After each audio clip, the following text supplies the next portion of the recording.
Hello friends, कैसे हैं आप सब। आज मैं आपको बताऊंगी खाटू श्याम जी का जो शीश था वो कुरुक्षेत्र से सीकर कैसे पहुंचा। उसके पीछे की कथा, खाटू श्याम जी की कथा महाभारत काल से जुड़ी है। उन्हें 3 बाणधारा भी कहा जाता है क्योंकि ऐसा माना जाता है कि वे ऐसे योद्धा थे जो केवल 3 बाण से पूरे युद्ध पर विजय प्राप्त कर सकते थे। आपके मन में भी ये सवाल ज़रूर उठ रहा होगा कि कुरुक्षेत्र से खाटू श्याम जी का शीश राजस्थान के सीकर जिले में कैसे पहुंचा। तो जानते हैं इससे जुड़ी कथा।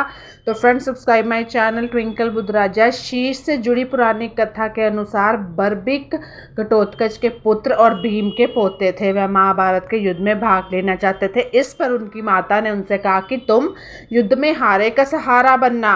श्री कृष्ण ये जानते थे कि यदि बर्बिक कौरव सेना को हारता हुआ देखकर उनका साथ देते हैं तो युद्ध कौरवों के पक्ष में चला जाएगा। ये बात कृष्ण जी को पता थी। ठीक है, जब कृष्ण जी को ये बात पता थी तो ऐसे में कृष्ण जी ने बर्बिक का शीश दान में मांग लिया। तब बर्बिक जी ने श्री कृष्ण के चरणों में अपना शीश अर्पित भी कर दिया। इस पर भगवान कृष्ण अति प्रसन्न हुए। युद्ध समाप्त होने के बाद श्री कृष्ण ने बर्बिक के शीश को आशीर्वाद देते हुए रूपावती नदी में बहा दिया। तो जब वो आशीर्वाद दे रहे थे तो उस आशीर्वाद में, क्योंकि ये जो खाटू श्याम जी हैं जे कृष्ण जी का ही कलयुग में उनका ही एक तरह का रूप है। खाटू श्याम जी को दुनिया बहुत मानती है, हम भी मानते हैं। यहाँ मिला था कि शीश माना जाता है कलयुग शुरू होने के बाद बर्बिक जी का शीश सीकर के खाटू गांव में धरती में दफन मिला। जब एक गाय इस स्थान से गुजर रही थी तो उसके थनों से अपने आप दूध बहने लगा। यह देखकर गांव वाले चकित हो गए और उन्हें उसी जगह पर खुदाई करवाई। खुदाई में बर्बिक जी का शीश प्राप्त हुआ। तो बोलो जय हो खाटू श्याम बाबा की। जो खाटू श्याम जी को मानता है मुझे कमेंट बॉक्स में ज़रूर बताए, क्योंकि मुझे अभी उनके स्थान है धार्मिक स्थान, मैं अभी तक नहीं गई हूँ। मेरी बहुत इच्छा है वहाँ जाने की। वहीं दूसरी ओर खाटू गांव के राजा रूप सिंह को एक सपना आया जिसमें उन्हें मंदिर बनाकर शीश उस पर स्थापित करवाने का आदेश मिला और राजा ने ऐसा ही किया। माना जाता है कि यहाँ जहाँ आज खाटू श्याम का कुंड है वहीं पर बर्बिक जी का शीश भी मिला था। तो इसी कारण इस कुंड की भी विशेष मान्यता है।